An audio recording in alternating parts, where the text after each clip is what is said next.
Bom, eu organizei minha fala em 3 partes. Tá? De onde eu falo, porque esse é um aspecto importante do pesquisador deixar claro. De onde ele fala? Porque ao falar um pouco da sua trajetória, o que te levou à temática de pesquisa, você diz qual é o lugar social da onde você fala, por que você fala, o que você defende, o que te levou àquela temática de investigação. Tá? Os pressupostos que eu assumo nas minhas investigações, esse é outro aspecto relevante, ou seja, o pesquisador deixar clara na sua investigação quais são as suas bases epistemológicas, e aí eu vou falar um pouquinho depois dos polos da pesquisa, tá? E as pesquisas a respeito do movimento de constituição da identidade profissional docente, que é o estágio atual que nós estamos agora das nossas investigações. Então, de onde eu falo? Eu fui professora da educação básica por 12 anos, fiz o curso de licenciatura em matemática na Unesp, de Presidente Prudente. No meu segundo ano de faculdade, eu já ministrava aulas, porque tinha uma ausência de professores de matemática lá na região. Dava aulas que a gente chamava aulas temporárias. Mas aí um professor deixou de vez uma das turmas e a direção da escola me convidou. Eu falei, mas eu não sou formada. Eu estou no segundo ano de faculdade. E aí foi pedida autorização para o equivalente ao núcleo de ensino, foi dada a autorização e a partir daí eu nunca mais parei de dar aula. Né? Era uma turma de primeiro ano de ensino médio, foi um desafio bastante grande. No entanto, foi muito importante para a minha formação, mas acredito, sobretudo, para a formação dos meus colegas, porque eu fazia curso de licenciatura que era um pseudo-bacharelado. Por exemplo, para quem é da matemática, eu tive funções de variáveis complexas num curso de licenciatura em matemática. Não tive nada de história da matemática, nada de filosofia da matemática. Então, era um outro modelo de formação de professores que hoje, olhando para aquele cenário, me formou como uma boa estudante de matemática. Uma boa estudante, porque o que a gente mais faz é estudar. E aí eu trazia os problemas da minha turma para as discussões do grupo. E isso foi muito importante para os professores, muitos deles nunca tinham atuado na educação básica, e também para os colegas. Então, esse período foi um período bastante importante para as escolhas que eu fiz assim que terminei o curso. Quando eu terminei o curso, eu entrei no Cefans. Não sei se vocês conheceram esse projeto, Centro Específico de Formação e Aperfeiçoamento de Professores. Foi um programa nacional que envolveu 3 estados da federação. Os estudantes eram equivalente ao magistério, só que eles estudavam em tempo integral e recebiam uma bolsa de um salário mínimo para estudar. E os professores, para atuar no Cefam, eram selecionados de acordo com o perfil do projeto. E foram momentos bastante importantes para a minha formação enquanto professora também, porque nós tínhamos um dia inteirinho de organização da nossa prática coletiva enquanto grupo. Então foram momentos de discussões de temas que eram transversais ao processo formativo e não só aqueles que tratam do conteúdo. E isso tudo que eu estou falando para vocês não é para eu apresentar no meu currículo, nada disso. É para mostrar o quão essa nossa trajetória reverbera depois na nossa prática enquanto pesquisadores, na nossa prática profissional como um todo. Né? Trabalhei também como coordenadora pedagógica da diretoria de ensino, lá de Presidente Prudente, então eu trabalhava na formação, trabalhava na educação básica, trabalhava na formação inicial e trabalhava na formação continuada na medida em que eu atuava como coordenadora. E nós íamos, naquela altura, para São Paulo, para fazer cursos na FDI, Fundação para o Desenvolvimento da Educação, e nós tínhamos o compromisso de, voltando para a nossa região, vou usar o termo que era usado, vou falar o termo que era usado, repassar o que nós aprendíamos lá para os professores. E isso foi me dando um incômodo muito grande, né, porque eu sentia na carinha dos meus alunos que muitas vezes eu falava e eles não compreendiam. Eu falava, hoje a minha aula porcaria, eu preciso melhorar essa aula. E nessa busca, né, estudando sempre, chegou um momento que eu falei, não, eu preciso de um apoio para além do que nós temos na formação, lá na FDE, na SEMP, que nós íamos, né? Aí eu falei, não, vamos para o mestrado. Aí eu entrei 5 anos depois de formada, eu fui para Rio Claro, fiz um mestrado lá em Educação Matemática, sempre trabalhando com formação de professores a minha vida inteira. A minha temática de investigação foi a formação de professores. Especificamente, eu trabalhei com as referências que eram utilizadas na disciplina de prática e metodologia de ensino de matemática no Cefans do estado de São Paulo. Terminei o mestrado em 97, nisso meu marido já veio para Londrina em 97, no comecinho de 97. E em 98 eu vim, eles têm um processo seletivo para professora temporária na UEL, e a partir daí passei a atuar como professora da UEL no curso de licenciatura em matemática e na especialização. Depois, quando o mestrado, em 2000, eu tive que me afastar, porque eu era temporária, não podia ficar mais do que 2 anos para não caracterizar vínculo empregatício. Aí eu fui fazer o doutorado na USP em São Paulo. No mestrado eu fui orientada pelo professor Romulo Lins, no doutorado eu fui orientada pelo professor Ubiratã Ambrosio, e aí eu volto, então, presto o concurso e aí fico como professora efetiva, mas quando eu falo volta é porque eu ia e voltava, eu nunca fui, fiquei, porque eu mesmo permaneci na especialização. Quando o grupo, né, que nós tínhamos resolve montar o mestrado, isso em 2002, mesmo sem ter terminado o doutorado, eu já participei das discussões para a construção do projeto, que hoje é o PCEM, né, no primeiro momento era o MECEM, que era só o mestrado, e terminei o doutorado em 2023, terminando o doutorado já comecei a orientar. Tá? Então, eu sempre fiz parte do programa, sempre me envolvi muito como coordenadora, como professora. E isso tudo, de algum modo, olhando para toda essa prática profissional que eu tive e o processo de formação, eu buscava coisas diferentes. Eu quero ser uma professora diferente, eu quero investigar a formação de professores para verificar o que é possível de ser feito. Né? Então, desde 2003, antes mesmo de eu terminar o doutorado, eu já formei um grupo com os meus estudantes de iniciação científica e depois com os estudantes de mestrado, o GPFOPEN, é Grupo de Estudo e Pesquisa sobre a Formação de Professores que Ensinam Matemática. Essa é uma foto um pouquinho mais antiga, né? Essa daqui é a professora Hélia Oliveira, da Universidade de Lisboa. Ela é uma parceira minha de pesquisa desde 2008. Eu tive a oportunidade já de ir 3 vezes para Portugal. 2008 fiquei 11 meses, 2012, 13 fiquei 8 meses, e por último agora em 2018, 2019 eu fiquei 14 meses lá trabalhando com ela. E com isso desenvolvemos e temos produções juntas e trabalhamos juntas até hoje. Né? Por conta de um edital do CNPq, de professor visitante especial, em 2012, quando eu estava lá, ela me desafiou a construir um recurso multimídia para a formação de professores aqui no Brasil.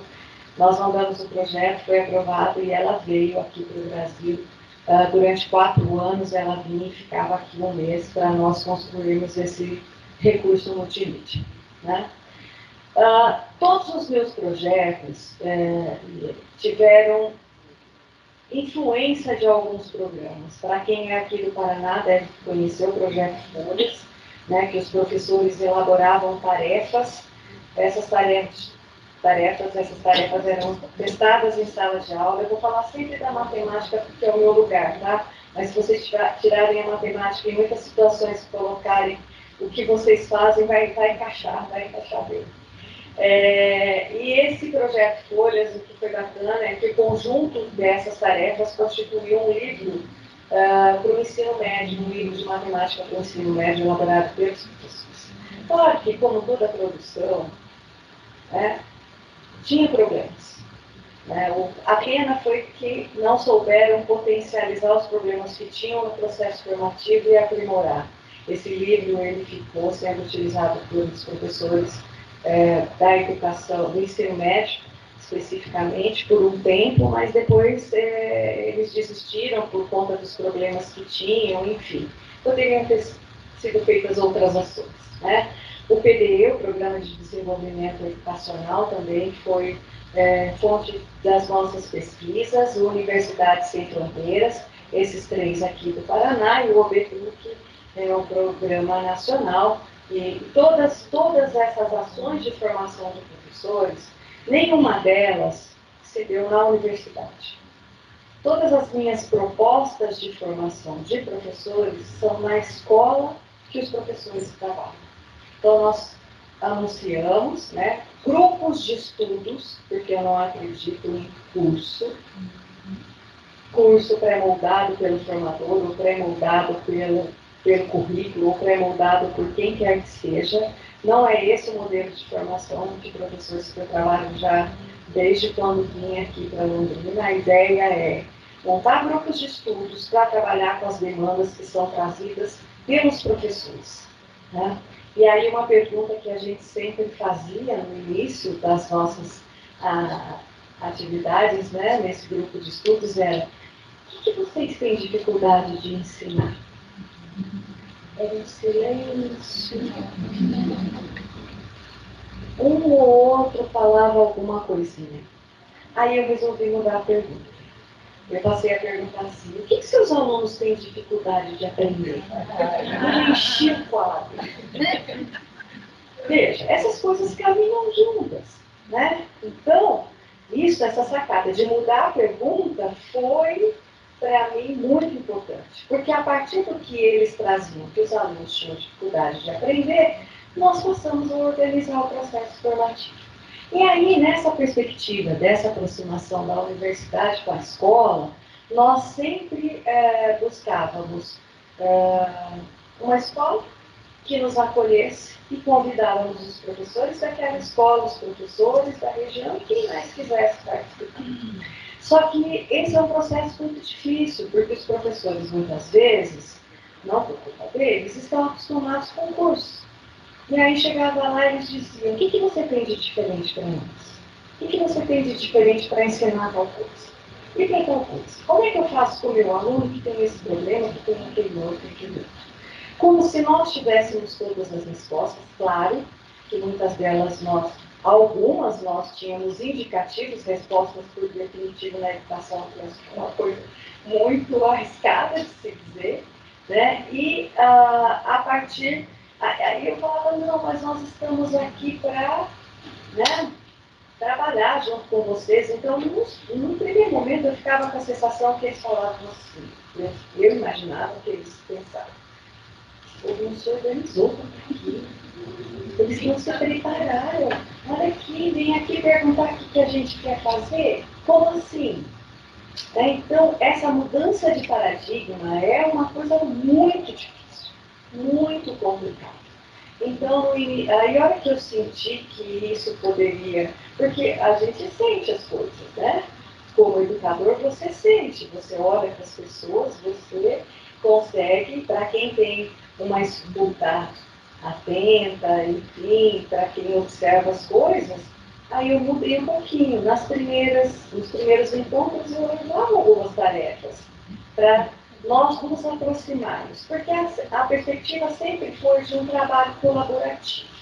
Né? E aí as primeiras dissertações que eu orientei,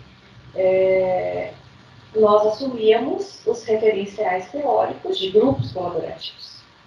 E aí vinha a seguinte crítica nas bancas. Crítica não, comentários que eu encarei como críticas e fui atrás de tentar resolver esse problema. A pergunta era assim: os referenciais teóricos que embasavam os grupos colaborativos naquela altura, 2004, 2005, colocavam como critério a não existência, não deveria existir hierarquia. Né? Ou seja, o aspecto horizontal eu falava: mas tá, como que você consegue isso? Na minha cabeça, isso é muito complicado de acontecer. A partir do momento que eu me coloco à frente como coordenadora daquele grupo, o grupo vai me olhar como coordenadora. Não adianta. Certo? Então, esse foi o meu primeiro incômodo, mas por uma leitura equivocada que nós tínhamos na literatura. Hoje a literatura meio que já resolveu essa questão da horizontalidade, da ausência de hierarquia, enfim. Mas era o que nós tínhamos naquele momento. E um outro incômodo que eu tinha como pesquisadora é como é que eu vou discutir a aprendizagem dos professores? Como é que eu posso dizer que o professor aprendeu? E a teoria que nós tínhamos dos grupos colaborativos não traziam qualquer referencial sobre aprendizagem. E aí começou o meu incômodo, a partir daí nós passamos a buscar outras possibilidades. E quando eu fui para Portugal, fiquei lá em 2008, eu tive contato com as comunidades de prática. Né? Tinha um professor lá na Universidade de Lisboa que trabalhava com as comunidades de prática, que estava trazendo essa temática para a formação de professores, mas ele fazia isso via tecnologia. E eu falei, pode ser uma boa saída teórica e epistemológica. Porque nós temos que cuidar das escolhas que nós fazemos. Ou seja, tem que haver uma coerência epistemológica nas nossas escolhas, desde o processo formativo, que não é uma ação da pesquisa, mas é lá que eu vou, de algum modo, buscar as informações para a minha pesquisa. E eu falei, bom, pode ser uma boa saída. E passamos a estudar as comunidades de prática. E com isso, essas são algumas das comunidades de prática que nós constituímos. Tem outras, tá? Não são todos os grupos que nós constituímos que se caracterizaram como comunidade de prática, porque tem alguns, não sei, eu vou chamar de critérios, mas não seriam critérios, pressupostos. Tem alguns pressupostos para que um grupo se caracterize como uma comunidade de prática. Então, nem todos se caracterizaram como uma comunidade de prática. Essa Copa-Ipainha, e sempre quem coordenava essas comunidades de prática eram os meus orientandos. De vez em quando eu ia nesses grupos. No entanto, todos eles tinham um suporte primoroso, que é o do grupo de estudos. O meu grupo se reúne todas as sextas-feiras, das 9 horas da manhã às 4 horas da tarde. Desde sempre. Teve um período que nós nos reuníamos só no período da manhã, mas aí era da 8 ao meio-dia. Como eu recebia muitos orientandos, comecei a receber muitos orientandos de fora, muitos viajavam, enfim, aí nós começamos um pouquinho mais tarde e estendemos para o período da tarde. Então, tudo que acontece nos grupos, nós temos grupos de informação, no momento nós temos 2, eles trazem as discussões, os problemas que eles encontram, nós discutimos, trazemos material, escolhemos leituras, enfim. E nessa dinâmica, de algum modo, eu estava a par de tudo que acontecia em todos esses grupos. Esse grupo da Copa-Ipainha que eu falei para vocês, ele permaneceu junto por 8 anos. Nós saímos e o grupo continuou e parece que eles estão querendo voltar agora. Né? Os pressupostos que eu assumo. Bom, eu estou falando de formação de professores, então eu vou falar quais são os pressupostos que eu assumo para a formação de professores, para a aprendizagem profissional e para o movimento de constituição da identidade profissional, e daqui a pouco eu vou explicar por que eu uso essa palavra, movimento. No contexto de formação, eu acho que eu já falei um pouco disso para vocês, né? O futuro, por que eu coloco sempre aqui o futuro professor também? Porque eu trabalho em grupo de licenciatura, eu trabalho com a formação inicial, então muitas das nossas ações formativas, nesses grupos, nessas comunidades de prática, envolveram futuros professores licenciados e também professores de educação básica, nós pesquisadores e quem quisesse participar.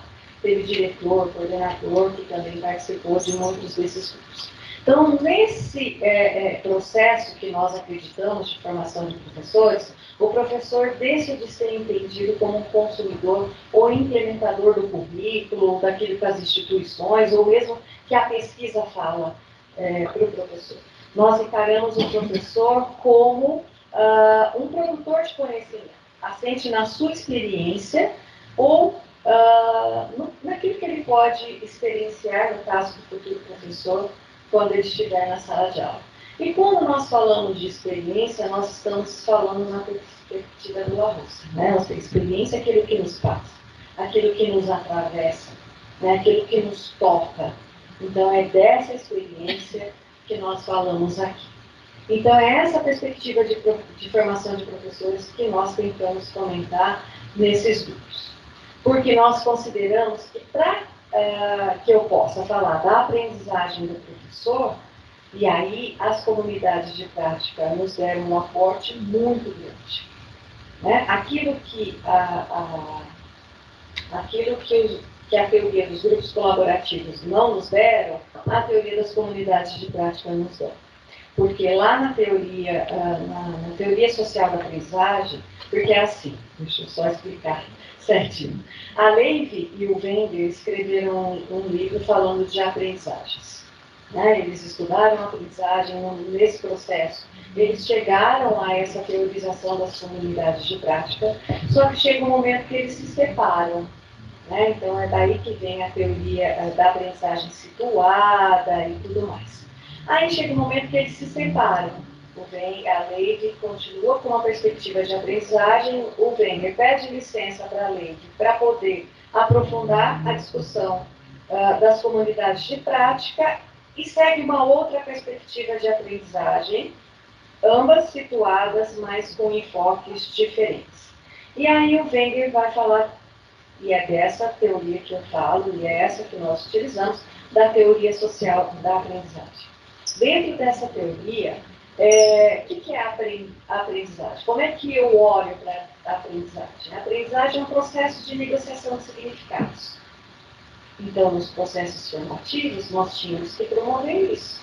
Situações nas quais os professores pudessem negociar significados do quê? De qualquer coisa. De qualquer coisa que eles tivessem escolhido, e aí nós promovíamos discussões, fomentávamos discussões, de modo que a partir dessa negociação de significado, nós olhássemos para a aprendizagem. De que modo? Então, a aprendizagem é um processo de negociação de significados que envolve a interação entre dois outros processos. O processo de participação e o processo de reificação. Tá? E daqui a pouco eu vou mostrar um esquema que vai esclarecer um pouco mais isso. Então, dentro dessa perspectiva, olhando para o processo de participação e de reificação, que são indissociáveis, né? Deixa eu ver se o esquema está aqui, isso, deixa eu já mostrar aqui, depois eu volto lá. No processo de negociação de significado, nós vamos olhar para essa participação, e aí na teoria da aprendizagem situada, eles falam da participação periférica, da participação plena, enfim, e também dos processos de reificação. A reificação é aquilo que eu congelo. Então, o professor fala uma coisa agora, daqui a pouco o grupo continua discutindo, aí ele ressignifica, fala outra coisa, e fala outra, e fala outra, e fala outra. Então, do ponto de vista da pesquisa, como é que nós podíamos, então, falar da aprendizagem? Fazendo uma descrição da trajetória de aprendizagem dos professores, trazendo esses processos de negociação de significados e as diferentes reificações que aconteceram nesse processo. Aí eu posso dizer que o professor aprendeu. Porque investigar a aprendizagem docente é uma coisa muito delicada, é diferente de investigar a aprendizagem da criança.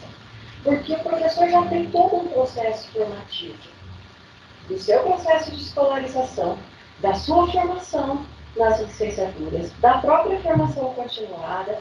Então, a gente sempre fica naquilo, ele está mobilizando um conhecimento que ele já tinha constituído, ou ele está constituindo esse conhecimento agora. Então, essas diferentes reificações, olhando para essa trajetória dele de aprendizagem, metodologicamente, nós nos sentimos autorizados para dizer que o professor aprendeu. E aí, então, voltando lá, nós olhamos para a aprendizagem docente como um processo que é simultaneamente individual e coletivo. As duas coisas acontecem. Por quê? Ele é resultado da interação do professor, no meu caso, com o conhecimento matemático, no contexto de uma certa atividade matemática. E aqui, quando eu falo de atividade matemática, de atividade de modo geral, eu estou falando da atividade na perspectiva do Leontiev, né? Vocês estão vendo que eu sempre localizo as coisas que nós fazemos. É isso que o pesquisador tem que fazer na sua dissertação, na sua tese, no seu artigo. Ele vai deixando claro para o leitor qual é a base epistemológica que sustenta a sua pesquisa. Isso é fundamental. Porque se você não diz, a pessoa pode imaginar o que ela quiser. Eu sempre brinco com os meus alunos, vocês são novos, capaz de vocês não entenderem a minha metáfora. Mas eu falo assim, a palavra democracia, por exemplo. Né? Democracia para o Paulo Maluf, democracia para o Paulo Freire. Será que tem mesmo significado? Não tem. Então eu tenho que dizer qual é a perspectiva de democracia que eu assumo, qual é a perspectiva de aprendizagem, de conhecimento, seja lá qual vai ser o foco da sua pesquisa. Se você não diz, a pessoa se sente autorizada, com toda razão, de imaginar o que ela quiser. Né? Então, é preciso dizer do que você faz. Mas também, veja, eu falei aqui matemática, mas você que é da química, da física, da biologia, da língua portuguesa, das séries iniciais, que também ensina matemática. Então, quando nós falamos professor que ensina matemática, é porque eu estou considerando todos os professores que ensinam matemática, não só os licenciados. Os professores que atuam nas séries iniciais ensinam matemática. É desse professor também que eu falo. Tá? Bom, então ele é um processo individual nessa interação, mas também é um projeto. Eu tenho a interação do outro. Né? Quando eu falo do individual e do coletivo, tem interação do outro. Tem interação do professor com os outros colegas, com os formadores, com os alunos, com todas as práticas que são concorrentes à sala de aula, que não são poucas. Né? Ou seja, a sala de aula não é um espaço hermeticamente fechado, que você entra lá, está tudo bonitinho. Você tem um aluno que vem sem alimentação, você tem um aluno que tem N problemas, muitas vezes não tem qualquer suporte na sua casa, enfim. Nós temos o currículo, nós temos aquilo que as secretarias de educação empurram para que a gente faça, enfim. As práticas concorrentes das salas de aulas não são poucas. E nós temos que lidar com todo esse aparato. E aí, esse processo todo de interação, que é individual e que é coletiva, se nós agregarmos a isso os processos de negociação de significados, e aí mais nessa interação social, é que nós poderemos, então, falar dessa aprendizagem aqui, que eu já me adiantei e falei para vocês. Tá? Então, a aprendizagem se dá numa perspectiva que é situada, que é dialógica, né? E nessa perspectiva, o que nós aprendemos é o que nós fazemos. Então, portanto, o que fazemos depende das práticas que estão disponíveis nas comunidades das quais nós participamos. E nós participamos de várias comunidades de prática. Eu participo da minha comunidade de prática como mãe, como pesquisadora, como professora. Agora estou numa outra comunidade de prática, que é a CAPES, e nós participamos de várias comunidades de prática. E nós somos diferentes nessas comunidades de prática? Somos. São mobilizados saberes, mobilizados conhecimentos distintos nesses grupos. Mas nós somos um só. Assim, mas você vê que falar de identidade? O que você está falando? Você já falou de formação de professores, você já falou de aprendizagem, você já falou de alguns cuidados da pesquisa, cadê a identidade? Vocês não entendem por que a identidade? Vou falar já. A identidade, aprender modifica quem eu sou. Na medida que eu aprendo, eu modifico quem eu sou. Por isso que eu uso a palavra movimento. Se eu estou constantemente aprendendo. Se eu estou constantemente aprendendo, eu estou constantemente mudando a minha identidade. E eu aprendo, não só na escola. Eu estou aprendendo agora. Vocês estão aprendendo. Nós aprendemos o tempo todo. Então, essa identidade nossa vai se modificando o tempo todo em decorrência dessas aprendizagens. E aqui, esse é um artigo que eu escrevi com um orientando meu, que nós falamos, essa palavra nos incomodou quando nós escrevemos, mas o condicionante da aprendizagem, e aí nós definimos, então, o que nós entendemos por condicionante, não o que nós entendemos, o que nós assumimos para aquele artigo como condicionante. São as coisas que interferem no processo de aprendizagem. Então, nos grupos, por exemplo, o compromisso solidário das pessoas que participam dos grupos, dos processos formativos, a dinâmica do grupo, as reflexões que foram suscitadas, a confiança, o respeito. Sem isso, o grupo não... Como que as pessoas vão falar das suas vulnerabilidades, das suas fragilidades, se ela não confia no outro? Se o outro não respeita o que ela fala?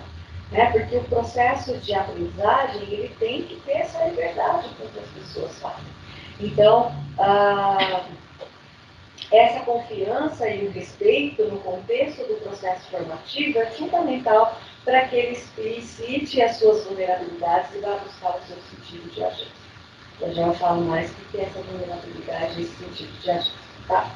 E aí, nas comunidades de prática, não tem essa exigência de não haver uma hierarquização. O que nós falamos é o que acontece, porque esse é um outro parênteses que eu quero fazer para vocês. Para que a gente faz pesquisa? Para ter o título de mestre, para ganhar mais, para ter o título de doutor, para ter BR na frente do nome. Tudo isso, mas tudo isso não existe se não for por algo que é maior, que é produzir conhecimento. Então, nós não fazemos pesquisa e não estamos aqui somente para ratificar o que o Wenger fala, o que o Paulo Freire fala, enfim, que os teóricos todos, Leontiev, etc., falam. Nós estamos para responder questões que não foram respondidas ainda, e nós utilizamos esses referenciais que já foram legitimados pela comunidade acadêmica para poder avançar, para poder ir para além daquilo que já existe. Produzir, principalmente os doutorados, produzir coisas novas, coisas que não foram ditas. Então, essas questões que eu trago aqui, elas vêm e condicionam processos de aprendizagem, mas que não estão, é um produto já das nossas investigações. Tá? E aí, uma das coisas que nós observamos, e vem sim da teoria das comunidades de prática, mas não de formação de professores, porque o Wenger não trabalhou com formação de professores, é a questão da itinerância dentro do grupo. A itinerância de liderança. Como assim? Não é porque eu sou a coordenadora do grupo que eu sempre vou ter expertise de todos os assuntos que serão tratados. Por exemplo, num grupo nós fomos discutir funções utilizando GeoGebra. E tinha um estudante da licenciatura que era expert no GeoGebra. A partir daquele momento, ele passou a conduzir o grupo. Então, essa itinerância, de expertise, dá ao grupo esse caráter mais horizontal. A professora falou assim, mas eu fui fazer tal coisa na sala de aula, e aí a hora que ela começa a fazer esse relato, ela passa a ser o expert naquele momento, com a prática que ela traz da sala de aula. É ela que assume a liderança do grupo, das ações que serão desenvolvidas ali. Tá? Então, essa itinerância de engajamento, de acordo com a expertise, que não precisa ser só do formador, também são condicionantes para esse processo de aprendizagem. E aí, como eu dizia, bom, se aprender modifica quem eu sou, Então, aprender se configura como um processo permanente de constituição da identidade. E aí o grupo passou. Vocês estão vendo que é todo um movimento de investigação, é todo um movimento de processo formativo, que você vai, uma coisa vai desencadeando a outra, que vai desencadeando a outra, que vai desencadeando a outra. Né? E aí nós chegamos na questão da identidade. Né? Então, a perspectiva de identidade profissional que nós constituímos e a partir daí defendemos, né, ela parte desse contexto, sim, das comunidades de prática, de acordo com os nexos de multifiliação entre essas diferentes comunidades de prática que eu falava para vocês agora há pouco. Né? E aí, eu também já falei disso, que o movimento, nós falamos de movimento porque está sempre num processo formativo, porque o Stuart Hall, ele nos diz que a identidade plenamente unificada, completa, segura e coerente é um consenso. Isso não existe. E eu já tive a seguinte pergunta: são várias identidades ou você tem uma identidade? Eu não acredito que a gente tenha várias identidades, a menos que você tenha um problema de personalidade. Se eu penso que você tem uma identidade que se modifica o tempo todo. Né? Tem gente que tem, né? E aí, porque principalmente os pesquisadores mais do pós-modernismo e etc., me questionaram, como assim, identidade? Eu falei, a identidade não é aquilo que o documento que eu pego e não muda nunca, não é disso que nós estamos falando. E aí nós começamos a tentar esclarecer qual é a perspectiva de identidade que nós assumimos. Né? Então, nós assumimos a identidade. E aí eu estou falando ainda dos pressupostos teóricos, tá? Complexa, ela é dinâmica, ela é influenciada pelas nossas experiências, a experiência que eu falava no arranjo agora há pouco, e ela é temporal. Né? Ela está localizada no determinado tempo, no determinado espaço, nós sabemos a complexidade, e aí, como eu falo demais, eu vou pular cada um desses, mas quem quiser ler um pouquinho mais, eu passo tudo isso depois para vocês. E aí, então, onde é que entra? Esses são os dois pressupostos. Onde é que entra as nossas pesquisas? Eu já fui falando da dinâmica delas, conforme nós falamos. E aí eu queria chamar a atenção de vocês para o seguinte. A partir do momento que nós passamos a investigar a identidade, nós nos envolvemos com um projeto do professor Dario Fiorentini, da Unicamp, que envolveu pesquisadores do Brasil inteiro, porque ele se propôs, nos convidou para fazer um levantamento de todas as dissertações e teses do Brasil inteiro, de 2002 a 2012, que falasse do professor que ensinou matemática. Então, nós fizemos, eu e algumas professoras ficamos responsáveis pela região sul do país, enfim, tinham pesquisadores do Brasil inteiro. Nós fizemos esse levantamento, escrevemos um livro, etc. Na segunda parte do projeto, cada um tinha que escolher um tema que quisesse para poder investigar como que esse tema se fazia presente nessas dissertações e teses, claro, eu investiguei a identidade. Convidei um estudante de doutorado meu. E aí, o que aconteceu? Para começar, tinham poucos trabalhos sobre identidade. E para complicar a coisa, para além de terem poucos trabalhos, nós ficamos assustadíssimos. Porque essa coerência do polo epistemológico, polo teórico, polo técnico e polo morfológico, que toda pesquisa tem que ter, era uma loucura. Por exemplo, a pessoa ia investigar a identidade e fazia entrevista. Como que você investiga a identidade profissional? Eu estou sempre falando de identidade profissional. Como que você investiga a identidade profissional fazendo entrevista? Não é possível. Com esse referencial teórico que eu assumo, não é possível.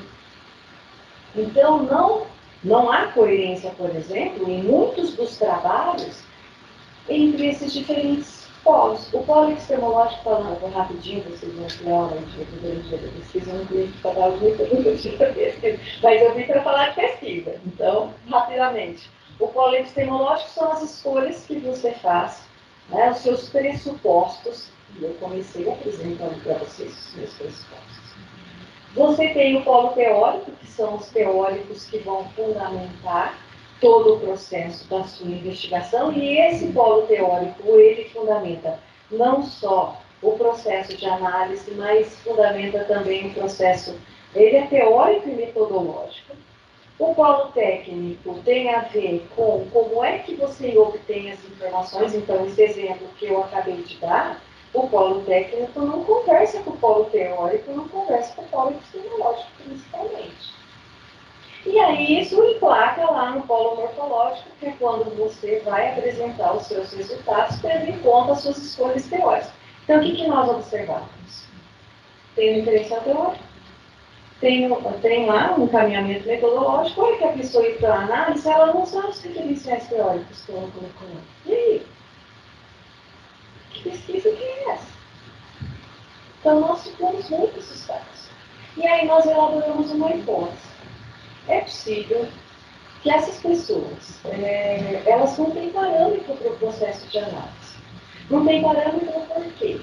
Aí nós passamos a olhar nesses trabalhos qual era a caracterização de identidade que era assumida por esses trabalhos.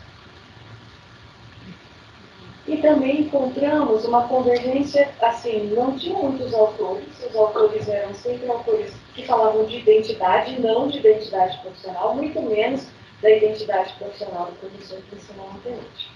Aí nós encontramos uma lacuna na literatura, que nós agarramos ela com todas as forças, porque quando o pesquisador encontra uma lacuna de algo que ele já tem, pressupostos, porque nós assumimos assim. O fazer pesquisa é um movimento da teoria e da prática ao mesmo tempo. O Foucault fala assim, que há um relé. Né? Eu vou lá nos meus aspectos teóricos, hora que falta a teoria, eu vou para a prática, procuro mais indícios, hora que falta na prática, eu volto na teoria. Então, é nesse relé que Foucault fala da teoria da prática que se dá o movimento de efetivamente produzir conhecimento, produzir algo novo. E nós observávamos nesses trabalhos que faltava uma certa caracterização. E a maioria dos trabalhos de identidade falavam de crenças, concepções e conhecimento. Nós fizemos até aquelas nuvens de palavras, sabe? E era o que aparecia. Crenças, concepções, conhecimentos, identidade, professor, enfim. Ponto. Eu falei, não é possível. A identidade do professor não se reduz a crenças, concepções e nem aos conhecimentos. Tem muito mais coisa, e a nossa prática como formadora já falava, não, tem muito mais coisas para se considerar na identidade profissional do professor. E aí nós passamos a investigar, e o nosso grupo construiu uma caracterização para a identidade profissional docente. Claro que a gente olha para a especificidade da matemática, mas essa definição ela vale para qualquer que seja a área. E aí nós, então, passamos a teorizar, escrever a respeito disso. Porque foram duas ações. Essa, e aí esse meu estudante de doutorado ampliou para os artigos científicos, né, e o cenário era o mesmo. E eu fiz um trabalho com a professora Letícia Lozano, da Argentina, que nós fomos convidadas para falar no ICNE de 2015, o que foi na Alemanha, mas foi por aí, 2017, acho que foi 2017, e nós, como pré-ICNE, fizemos um levantamento das revistas internacionais. E aí o cenário melhora um pouquinho. Mas mesmo nessas revistas, desses periódicos internacionais, nós também não encontramos uma caracterização para a identidade. Aí eu falei, vamos lá, vamos apanhar da comunidade, né? Porque quando você se propõe a fazer algo novo, você não é um caminho muito assim, tranquilo, não, sabe? E aí nós montamos essa caracterização, já foi escrita, já entraram outros elementos, mais especificamente a questão das emoções. E entrou muito forte no período da pandemia. Né? Então, nós caracterizamos, essa é uma construção nossa, tá? Que a identidade, o movimento de constituição da identidade profissional docente se dá, tendo em vista o conjunto de crenças e concepções, sim, interconectadas ao autoconhecimento e aos conhecimentos a respeito da profissão, associado à autonomia, e aí envolvendo a vulnerabilidade, a busca do sentido de agência, o compromisso político e as emoções. E quando nós escrevemos isso, aí choveu, né? O que você está querendo dizer com compromisso político? O que é esse negócio de vulnerabilidade e busca do sentido de agência? Em 2011, eu e a professora Hélia já tínhamos publicado, né, ela olhando para a formação de professores lá, eu olhando para a formação de professores aqui, no período do estágio curricular supervisionado, a gente discutiu um pouco das vulnerabilidades e como é que esses professores, os futuros professores, buscavam sentido de agência. Agência não é agência bancária, não, tá? Uma pessoa, essa agência aí, professora, a única agência que eu conheço é a agência bancária. Eu falei assim, olha, não é a agência substantiva, é a agência enquanto verbo, no sentido de você agenciar a sua prática profissional, como é que você agencia as vulnerabilidades que você está submetido o tempo todo.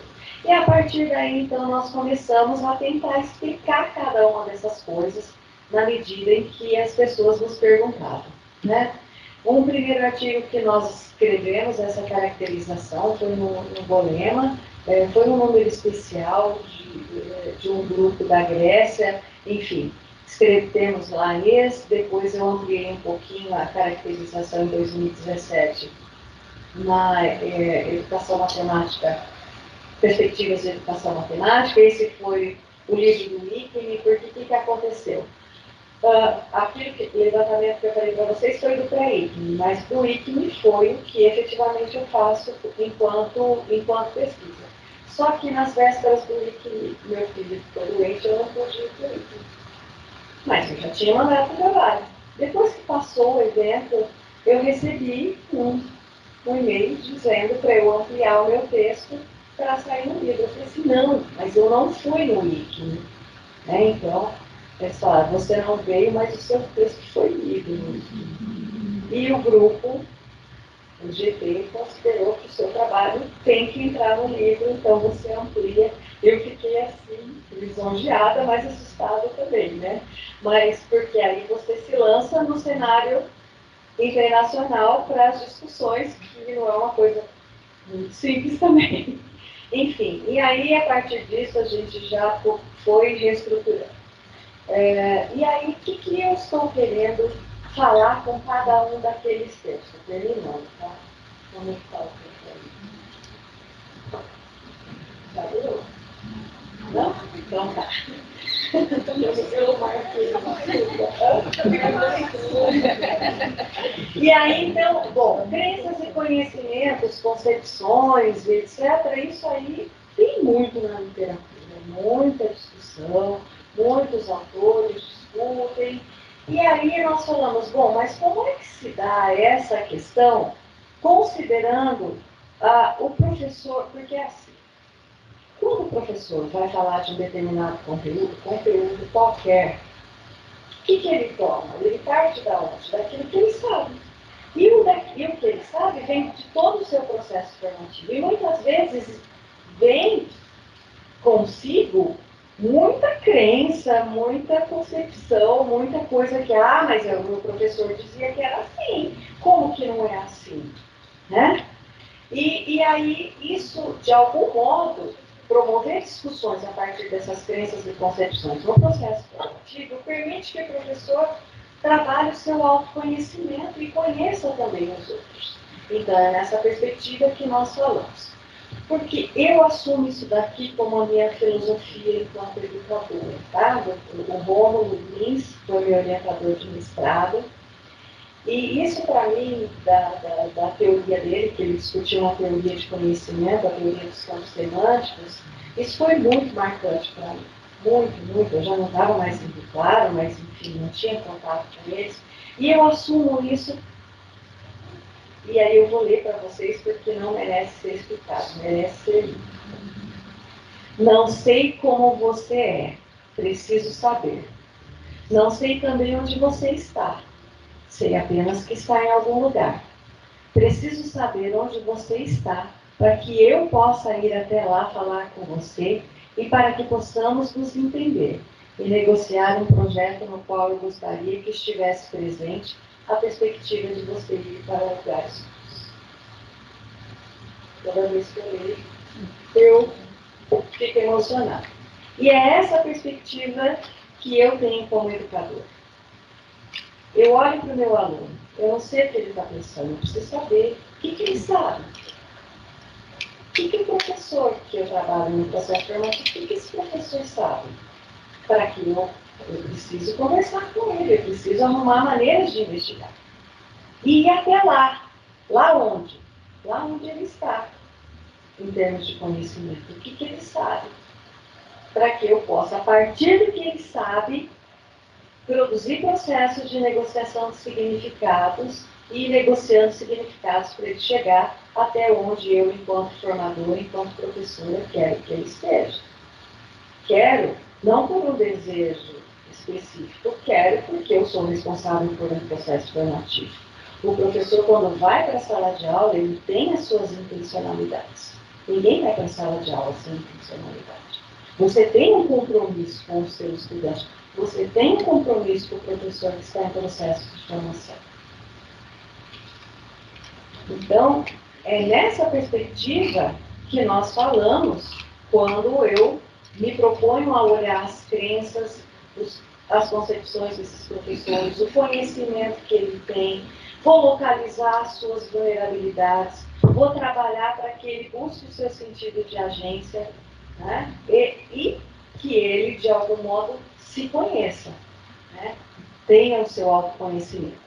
Então, o conjunto de crenças e concepções que os futuros professores ou os professores têm, no meu caso, do conhecimento matemático de si e da sua profissão, do que significa ser um excelente professor. O que é ser um excelente professor? Esse é um outro cuidado, está entre aspas ali. Tudo que envolver juízo de valor, evitem nas suas pesquisas. Ao invés de dizer um excelente professor, escrevam isso. Explique o que é ser um excelente professor. Eu estou aqui para melhorar a educação. O que é melhorar? Melhorar para quem? Né? O que é melhor para o empregado pode não ser melhor para o patrão, e vice-versa. Então, todas as palavras que envolvem juízo de valor não usem nos seus trabalhos acadêmicos. Explica o que você quer dizer com aquilo. Né? E aí eu coloquei de propósito o excelente professor, né, do tipo de professor que a pessoa quer ser, a autoestima, a autoimagem. E isso vale para o professor, isso vale para o estudante, isso vale para todos. Tudo isso interconectado influencia os modos como nós lidamos, no nosso caso. Né? Trabalhamos com a formação de professores com o conhecimento a respeito do seu ofício e com as práticas e as práticas concorrentes na sala de aula. E esse conjunto de crenças e concepções, conhecimentos, eles estão articulados e estão associados à autonomia do professor. O professor tem que ter autonomia. E aí nós partimos da perspectiva de Paulo Freire para falar de autonomia. No entanto, avançamos na medida em que a gente fala das situações de vulnerabilidade de busca do sentido de agência associado ao compromisso político. Quando eu falo de vulnerabilidade, eu não estou falando daquela vulnerabilidade que nos enfraquece, que trava. Né? Às vezes a gente passa por determinadas situações que a gente não sabe o que fazer, trava. Meu aluno uma vez qualificou, fizeram várias críticas. Professora, travei. Consegui fazer mais nada. Eu falei assim, como assim, travou? Vamos destravar. Às vezes a gente conversa, né? Vocês fazem pesquisa, vocês vão ver que tem uma hora que é muito tenso, de conflito, que você não sabe para onde vai, que você não... Aí, às vezes, a gente está na situação de orientação, os alunos começam, não são sempre, tem alguns, que começam a chorar. Chora. Pode chorar, chora bastante. Depois você vai lá, lava o rosto e volta a trabalhar. A gente vai ser sério, né? Tem hora que você não sabe o que vai, não sabe para onde vai, não sabe o que escolhe, tem aquele monte de informação para analisar, você não sabe nem por onde começa, bate o desespero. Chora, lava o rosto. Chorou. Então, por que eu estou falando isso? Quando nós falamos dessa vulnerabilidade, né, essa vulnerabilidade não é a vulnerabilidade que nos enfraquece.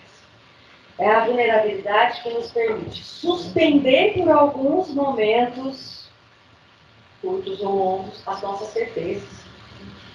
A gente suspende, deixa ela ali, suspende as nossas certezas. E aí vamos buscar, né? Vamos conversar. E para isso a gente precisa se expor ao outro, né? E se expor ao outro também não é nada fácil, né? O orientador, a banca, a pessoa que vai dar o parecer no seu artigo, enfim, seja lá o que for, a gente está falando de pesquisa, mas na vida isso daqui também acontece, né? Porque a gente pode ser alvo de crítica e contestação. Mas nós estamos falando daquela vulnerabilidade que vai te colocar diante de conflitos, de erros, de dilemas. A gente tem que reconhecer esses erros também como oportunidades para aprendizagem.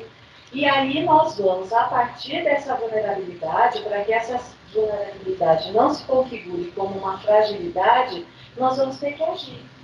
Então, isso que eu brinquei com vocês, levanta, lava o rosto e volta a trabalhar, são ações. Né? Eu brinquei com essa metáfora que eu trouxe. Mas você vai buscar, vai conversar com o colega, vai ligar para o orientador, só não liga de madrugada, mas vai marcar uma orientação, vai conversar. Os grupos de estudo e pesquisa ajudam muito, muito. Porque um lê o trabalho do outro, um discute, dá palpite.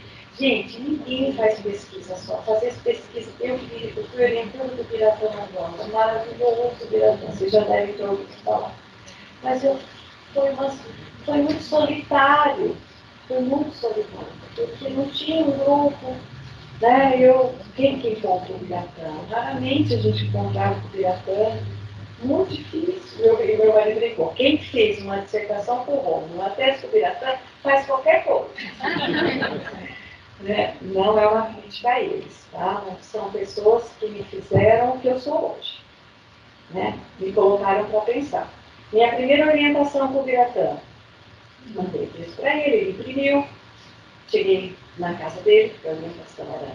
Ele tinha um apartamento que ele morava, um apartamento embaixo que era livre, no chão, ao pé, né? E era lá que nós tínhamos o apartamento inteiro, até na cozinha. Nós tínhamos orientação. Ele me entregou o texto. Aí eu disse que ele não fez. Ele falou assim, você está procurando a anotação minha? Eu falei, estou, professor. Eu respeito o trabalho dos meus alunos. Vamos conversar a respeito do seu trabalho. Aí eu já afundei, porque eu rabisco todos os trabalhos dos meus alunos. Tem que errar. Né? E ele falava, vamos conversar. E aí nós conversávamos sobre o trabalho. Essa é a minha. Ele não ficava corrigindo meu texto, muda esse parágrafo daqui, põe para lá. Eu faço isso, gente. Eu continuo fazendo, porque eu acho que tem uma hora que precisa fazer. Eu faço, tá? Ele era sublime, gente. Eu ainda não explorei nos pés dele, não vou chegar nunca, né? Mas, enfim. E aí, terminava a orientação, eu falava, professor, o que eu posso ler? O que o senhor me recomenda? Aí ele recomendava. Eu saía dali e corria na livraria, comprar o livro que ele recomendava. Aí eu começava a ler o livro. E lia. Um deles foi o Horror Econômico. O Horror Econômico trata do desemprego na França. Né? E aí eu estudando e desempenho. Outro dia, uma outra orientação, ele falou assim, mas eu nunca vou te dar um texto que é da sua tese para você ler. Esse que você já sabe que você tem que buscar. Você vai buscar, eu sei que você vai buscar. Eu vou te sugerir coisas que você não vai buscar agora, mas que é importante que você leia.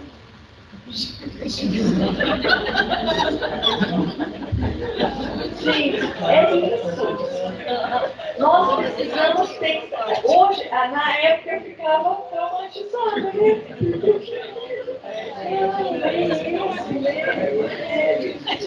E eu ia, horror econômico. Sem a arte de manutenção de motocicleta. Marta, eu lembrei de a Sandra ler O Lobo da Estela e Herman Hesse. Adorava. E a professora Márcia também falou pra gente fazer isso na disciplina dela. Eu tinha que aprender alguma coisa, né? Eu não esqueci também. Tem uma também. Mas não precisa continuar, né, próximo? Sim, isso tudo para dizer o que para vocês? Porque a gente só vai buscar o nosso sentido de agência, agenciar as vulnerabilidades, se nós estivermos abertos ao novo. A gente suspende a certeza e vai procurar outras coisas novas. Pode ser velha, do ponto de vista histórico, mas pode ser nova para você. Se você lê um livro hoje e for ler daqui a 10 anos, você não vai ler com os mesmos olhos. Você já é outra, você já tem outra identidade enquanto profissional. Então, a busca do sentido de agência, então eu trago o exemplo lá das leituras que foram importantes. Né? Então, por meio desse trabalho, né, e nós falamos muito, eu e a professora Hélia, da agência mediada pelo outro, né, mediada pelo grupo, mediada pelas discussões, né, mediada pela interação com o conhecimento, da interação, daquelas duas interações que eu falava, que é individual e que é coletiva. Então, é dessa agência mediada que nós falamos. Né? Então, os professores desenvolvem o sentido de agência na medida em que eles se posicionam e desenvolvem a sua autonomia.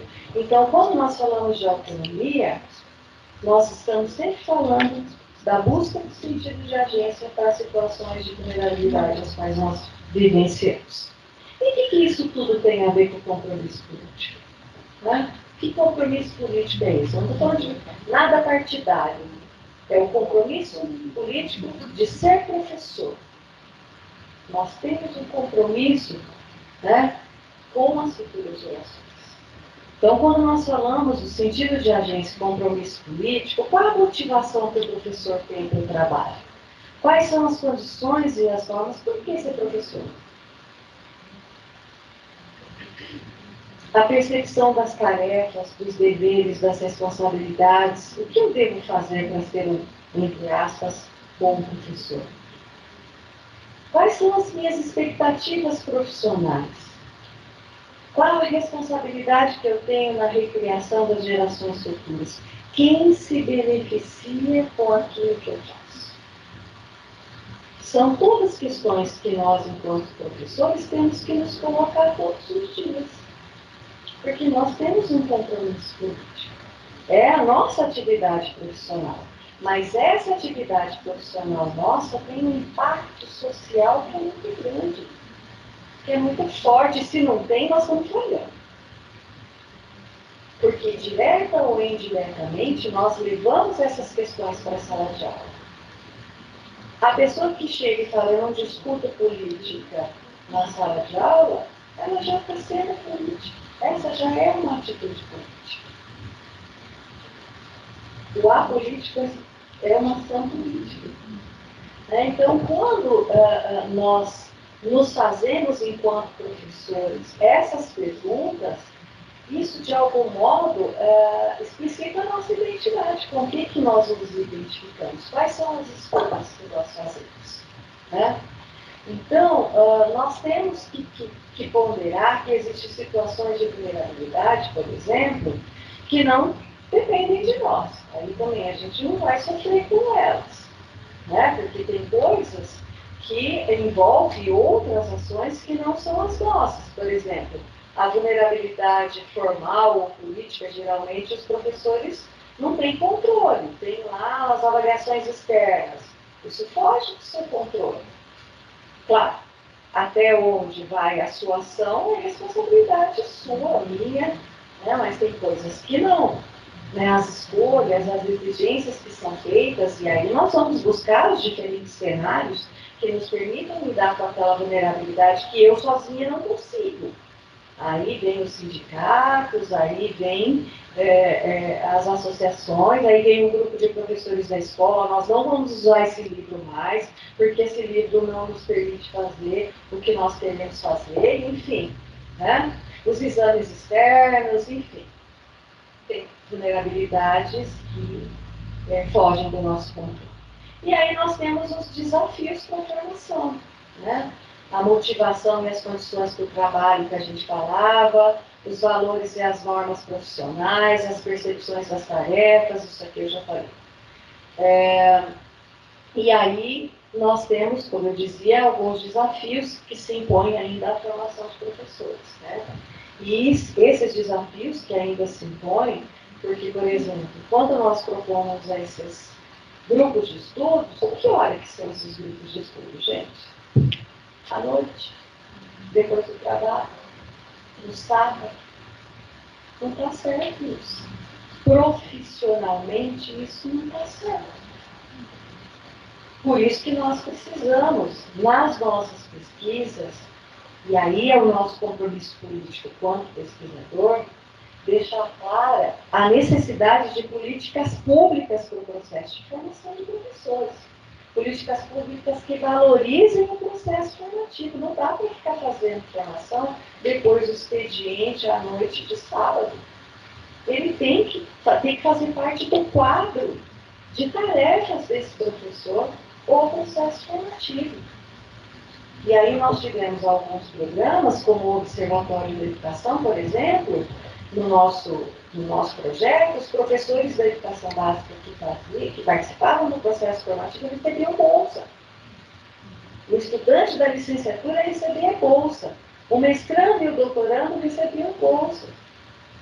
O da graduação tinha bolsa de iniciação científica.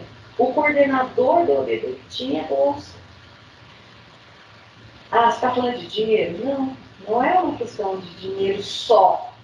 É uma questão de valorização profissional. Nós tivemos o MEC está discutindo, a CAPES está discutindo agora o Plano Nacional de Pós-Graduação para os próximos 10 anos, que já deveria estar pronto e não está. Então, foram constituídos grupos de trabalho. Um dos grupos de trabalho discute a questão da articulação da pós-graduação com a educação básica, com foco na formação de professores. E aí eles nos convidaram a nós, da área de ensino e também da área de educação, para poder falar. Então, aí nós fomos. E falamos. A área de ensino tem muito material produzido. Esse material não chega na escola. Muitos produtos educacionais, os mestrados profissionais, os doutorados profissionais agora, mesmo dos acadêmicos, não chegam na escola. Porque quando nós falamos que tínhamos muitos materiais, aí um dos conselheiros disse assim, e por que a escola está tão mal das pernas assim? Porque o nosso material não chega na escola. Nós não temos políticas públicas, né, que de algum modo façam com que esses materiais cheguem na escola. E tem uma outra coisa. Quando nós falamos da necessidade da valorização do professor, nós estamos falando de bons salários, nós estamos falando de condições de trabalho, mas nós estamos falando, sobretudo, de uma coisa que se perdeu, que é muito cara para nós, que é o respeito ao professor.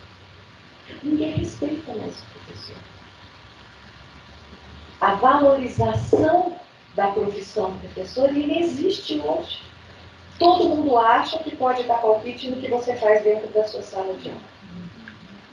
Isso é um desrespeito ao professor. A pessoa não estudou nada daquilo, não tem licenciatura, não tem a licença para ensinar, porque a licenciatura é uma licença que é dada a nós, dada não, que nós conquistamos, né? Para ensinar.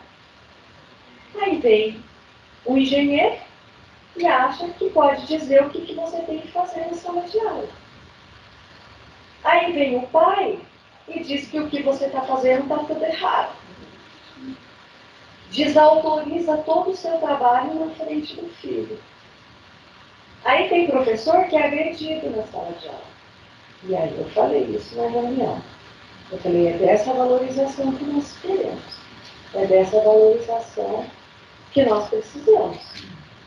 É a valorização financeira, são as condições de trabalho, mas é essa valorização, o respeito à nossa profissão. Assim como eu não vou sair fazendo cirurgia, eu não posso fazer uma cirurgia, eu não tenho o curso de medicina, eu não tenho autorização para fazer, então eu não faço. E isso se aplica a todas as pessoas que são licenciadas, que são formadas para ser professores.